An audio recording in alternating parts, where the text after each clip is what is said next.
Salut tout le monde et bienvenue sur Bouton Rouge. Alors aujourd'hui je me rends à un événement, notamment avec le groupe Montrichard. C'est un événement qui a lieu à Marseille dans un lieu privé que je ne peux pas divulguer ici. On va y retrouver notamment des marques, comme je vous le disais, du groupe Montrichard. Il va y avoir Nevada Grenchen, il va aussi y avoir Siga Design qui est très proche de ce groupe-là. Vous les avez déjà vus lorsque je vous les avais présentés au Time to Watches avec Olivier de Romax. Je vous invite à aller voir la vidéo, le lien est dans la description. Et Siga Design d'ailleurs sont très présents en Europe. Vous pouvez d'ailleurs voir ce que je porte aujourd'hui, la Siga Design Blue Planet 2. C'est la version Atlantique Océan, donc c'est une montre un petit peu plus petite que la classique puisque celle-ci ne fait que 43 mm, ça peut sembler beaucoup mais c'est un design sans cornes, ce qui fait que sur un petit poignet comme le mien, ça passe idéalement. D'ailleurs la marque m'avait même conseillé de prendre la plus large et puis j'ai pris la plus petite, mais je pense que la plus large aurait pu m'aller également. Alors certains critiquent le fait que ce soit une montre qui ne puisse pas se porter dans toutes les situations, mais voyez-vous, avec la chemise que je porte aujourd'hui, j'ai un jean d'ailleurs et des chaussures en jean, et bien ça va super bien le fait de porter du bleu de partout.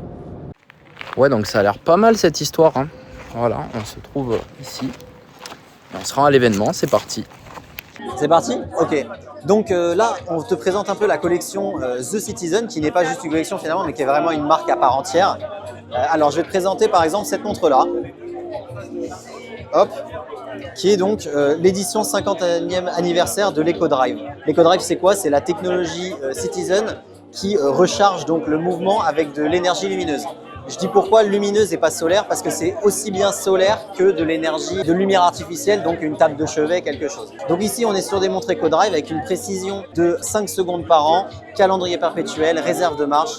Voilà. Pour te parler un peu plus en détail, donc c'est une montre qui est en titane, entièrement en titane, et non pas n'importe quel titane, c'est du super titane, qui est un matériau propriétaire de Citizen, qui avec un traitement que tu as cité tout à l'heure, qui s'appelle le Duratect, qui permet d'avoir un matériau qui est donc toujours 40% plus léger que l'acier, mais 5 fois plus résistant aux rayures que de l'acier inoxydable classique. Est-ce que tu peux me parler du rechargement du calendrier perpétuel ?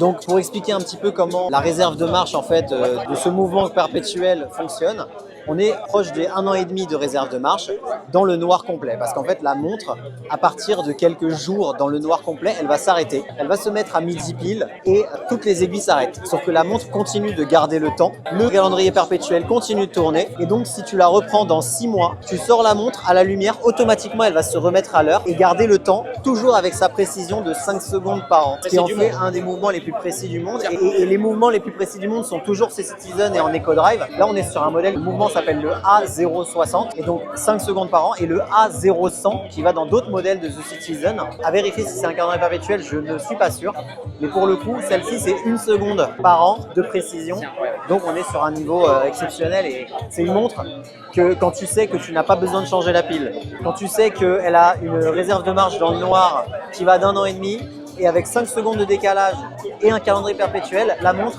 c'est tes petits-enfants qui vont la mettre à l'heure. Tu vois ce que je veux dire ? C'est une montre que tu n'as plus besoin de toucher de ta vie, à part pour l'heure d'été et l'heure d'hiver. C'est extraordinaire. Elle est belle en vert. Elle est magnifique. Le cadran vert, c'est un cadran qui est en papier washi. Donc le papier washi, qu'est-ce que c'est ? C'est un papier traditionnel japonais. Ça, c'est la couleur Kashihiro, et celui-ci, un modèle avec un cadran vert qui est à base de teinture de plantes traditionnelles japonaises pour faire la couleur. C'est pas une teinture verte de base, c'est une teinture bleue mixée avec une teinture jaune, les deux traditionnelles, pour avoir ce cadran vert si spécial avec évidemment la texture du papier. Donc quand on zoome un peu, on voit les fibres et chaque cadran est unique. Et ça se voit surtout sur les modèles comme ceux-là, où chaque cadran a des détails avec par exemple un dépôt de flocons de platine sur le cadran. Donc chaque modèle est unique. Ce modèle-là, tu vois aussi, teint à la main. Donc chaque modèle est unique. Pour te parler un petit peu aussi, donc là on a une aiguille en or. On a aussi donc les index et les aiguilles qui sont avec un polissage en finition Zaratsu, donc vraiment d'un niveau de précision exceptionnel, surtout pour travailler du titane. Oui, et puis c'est, alors je veux pas dire de conneries, mais c'est à la main, ça Bien sûr. C'est entièrement à la main, fait dans la manufacture au Japon de Citizen. Encore une fois, montre entièrement en titane. Il y a tellement de choses à dire sur cette montre que Tu peux parler du fait que la boucle est super cool, j'adore la boucle est très jolie, vraiment pro. elle est très belle. En plus, il y a ce petit côté granulé de l'insert dans la boucle. Tu as aussi le fond de boîte avec le logo de l'aigle The Citizen. Tout à fait, ouais. Qui vient aussi donc dire édition limitée. C'est vraiment des très très belles montres. Là en fait la marque Citizen elle est connue pour son rapport qualité-prix exceptionnel sur toute sa gamme. Qu'on soit sur des modèles entrée de gamme, milieu, haut de gamme ou très haut de gamme. C'est la grande force de Citizen parce que Citizen il faut savoir que c'est une manufacture entière parce que Miyota, on connaît les mouvements Miyota, c'est Citizen, c'est la manufacture qui appartient à Citizen. Tout est travaillé par ces manufactures qui ont une centaine d'années d'expérience. Enfin, c'est vraiment le top du mouvement japonais. Pour parler un petit peu rapidement des tarifs, on est sur ces modèles-ci autour des 3 495 €. Là, entre 3 400 3 900 pour des modèles avec tu sais, du platine, de l'or sur les cadrans, etc. Donc voilà. Et c'est vrai qu'à ce niveau de finition, à ce niveau de qualité de mouvement et de montre, on est encore une fois sur un rapport qualité-prix qui est imbattable et ce qui est la marque de fabrique de la maison Citizen.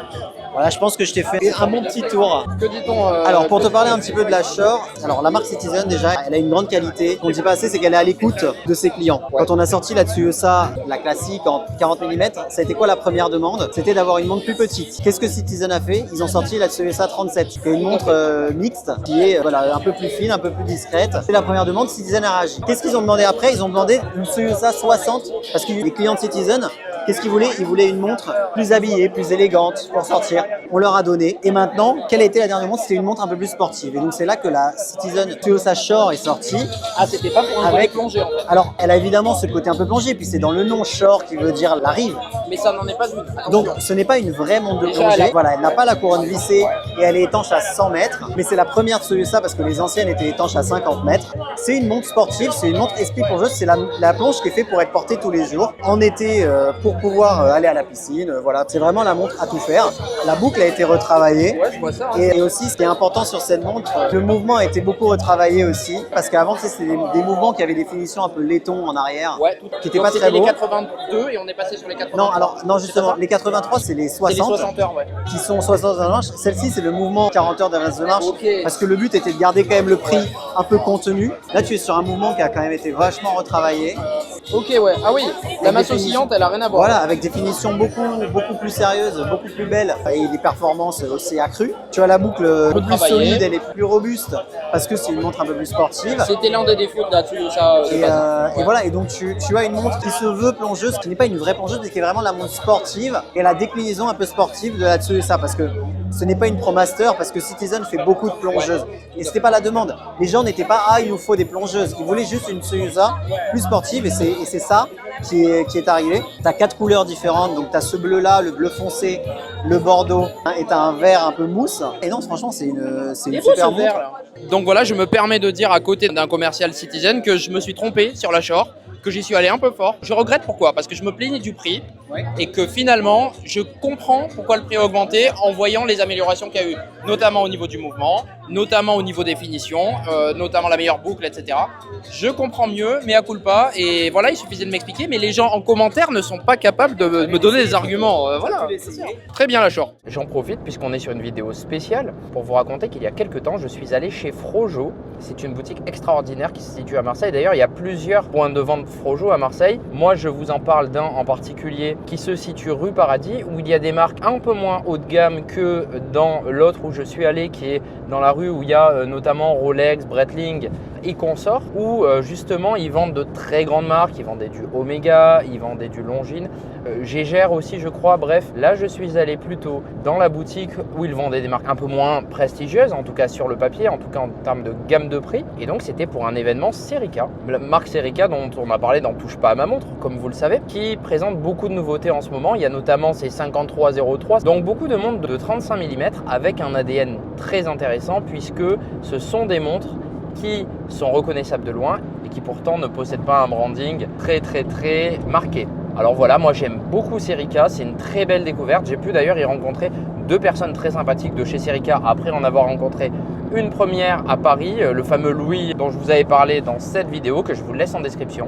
Et donc là j'ai rencontré Tristan et Gabriel. Il faut savoir que j'ai proposé à Gabriel de passer dans Touche pas à ma montre dans une émission dédiée au journalisme horloger. Malheureusement il ne pouvait pas, en tant que fondateur des Rabilleurs, venir avec sa casquette de journaliste, mais plutôt venir dans l'émission le jour où nous déciderons de parler de Serica, ce que nous ferons sûrement. Donc là, comme je vous le disais, je me rends à Marseille. C'est un des événements récents auxquels j'assiste, puisque je ne vous en ai sûrement pas parlé, mais je suis allé voir la marque Moon il y a peu de temps. Une présentation d'ailleurs qui a eu lieu chez Émile Léon, un super horloger de Paris qui se situe à la rue Royale. C'est d'ailleurs une personne formidable qui tient cette boutique et je vous conseille de passer y faire un tour puisqu'il a de jolies références. Donc en fait là-bas j'ai pu voir cette Moon dont on a légèrement parlé dans Touche pas à ma montre épisode 2 avec cette complication seconde flottante, c'est-à-dire qu'il y a un disque qui tourne séparément du reste en périphérie du cadran et qui va vous donner la seconde via un petit point sur ce disque et qui produit d'ailleurs une ombre qui est censée rappeler une éclipse lunaire par exemple, enfin bref, la face cachée de la Lune. Donc voilà une période assez riche et d'ailleurs au moment où je vous tourne cette vidéo, et bien le lendemain, d'ailleurs je vais sûrement le documenter, je me rends à un événement Hamilton qui consiste, après un cocktail de bienvenue, à découvrir le film Disclosure Day et surtout la montre signature du film qui a été fait en collaboration donc et apparemment signé par le réalisateur qui n'est d'autre que Steven Spielberg. Je vous en parlerai plus en détail, mais tout ce que vous avez à savoir c'est qu'en ce moment les événements pullulent, on en a de partout. Je ne peux pas être partout donc je fais ce que je peux, Comme vous voyez là je me rends en voiture à Marseille, demain je vais en train à Paris, c'est vraiment la fête en ce moment. Oui, alors comme je vous le disais, eh bien, je me rends chez Hamilton. Donc on est toujours dans la même vidéo, c'est juste pas le même jour. Ça va être au Royal Monceau, donc c'est un hôtel visiblement dans lequel il y a une salle de cinéma. Et comme je vous l'ai dit, ça va se passer de la manière suivante. D'abord un petit cocktail et ensuite une diffusion de Disclosure Day. Mais aujourd'hui, il y a une news qui vient de tomber et moi, j'ai pas envie de me faire avoir. En tout cas, je suis pas nigo. Je me suis rendu compte qu'on s'était peut-être fait berner par Hamilton. Puisque là où on nous parlait d'une montre en collaboration avec le film Disclosure Day, je crois plutôt que Hamilton a fait sa collab Disclosure Day forcément comme prévu, mais que la montre qui va être présentée, qui est donc signée par un réalisateur, n'est pas une montre pour ce film, mais plutôt pour le film The Odyssey de Christopher Nolan, puisque on vient nous annoncer sur différents médias assez sérieux, qu'il y avait une Khaki Field Mechanical en bronze qui a été faite exprès en collaboration pour ce film, avec la petite signature de Christopher Nolan derrière, donc c'est exactement ce qu'on nous annonçait qu'on allait voir dans cet événement. Alors dès que j'y arrive, je vous filme tout ça et on en reparle. Oui, alors comme vous pouvez le voir, j'ai l'Arc de Triomphe juste derrière moi et donc c'est là que se situe en fait l'hôtel Royal Monceau dont je vous parlais, c'est-à-dire le lieu d'invitation de l'événement Hamilton duquel je suis en train de me rapprocher et je vais pouvoir vous montrer tout de suite. Et donc le voici, on est comme je vous le disais bien devant le Royal Monceau dont je vous parlais. Ce magnifique hôtel, ce magnifique lieu de réservation que, écoutez, je vais pouvoir vous montrer dès que possible.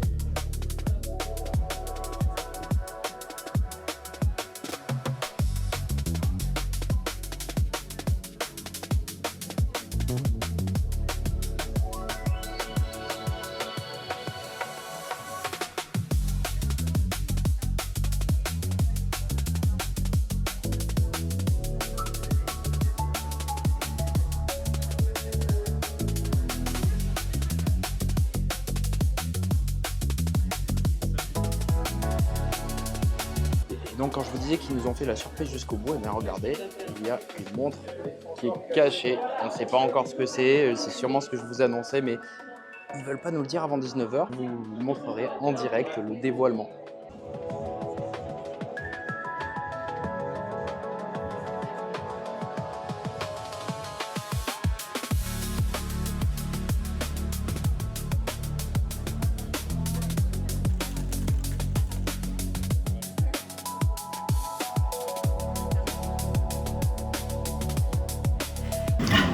Et voilà.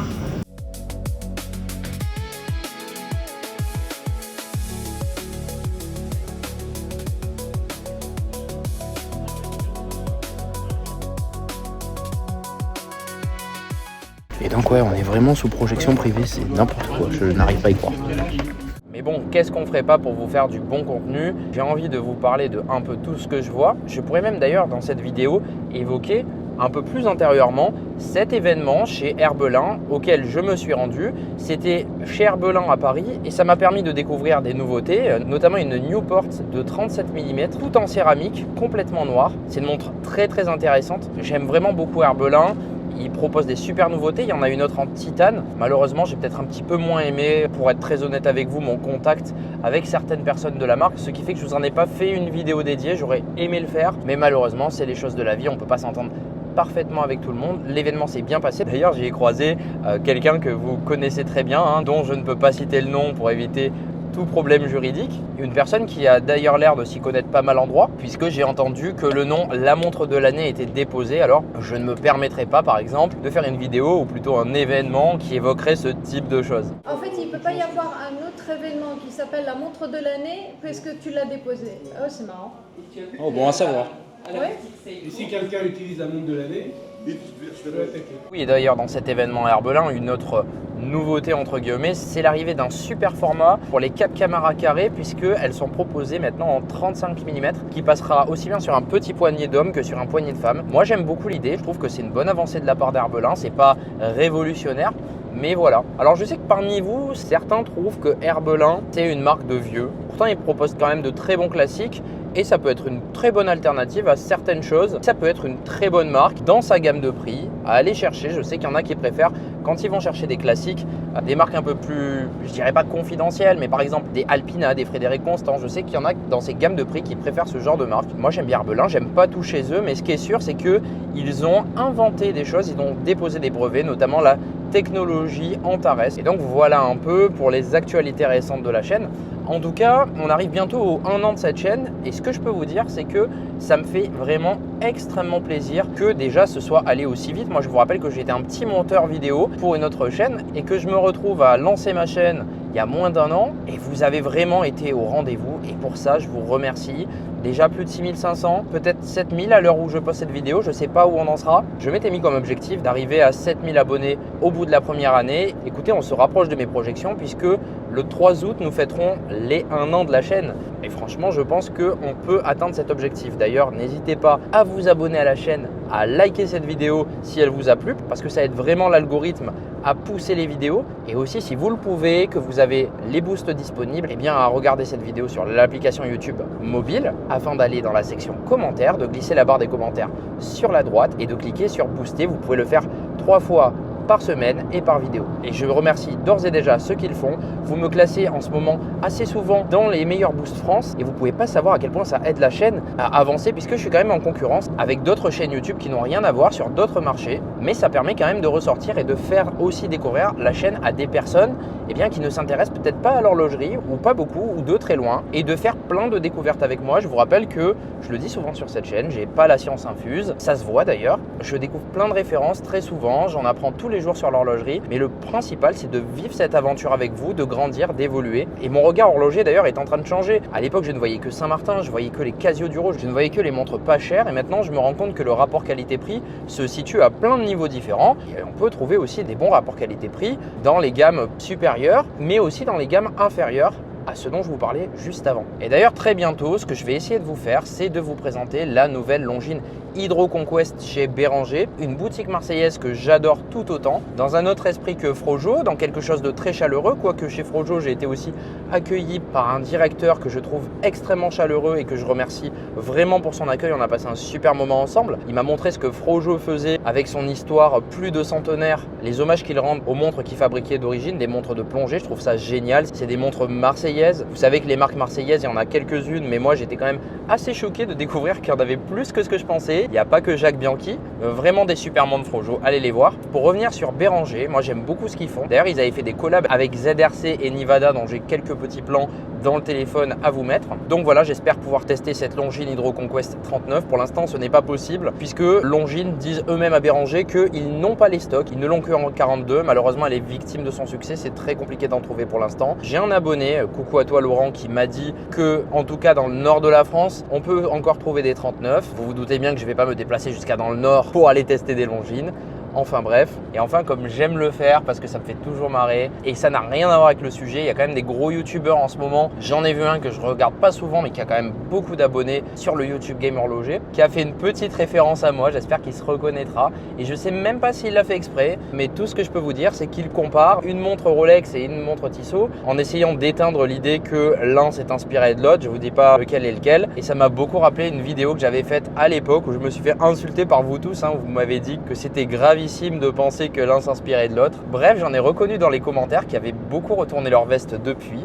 Écoutez les copains, vous me faites toujours autant marrer, mais ce qui est bien c'est qu'on s'amuse. En tout cas, merci de m'avoir suivi et à très bientôt pour de nouvelles actus.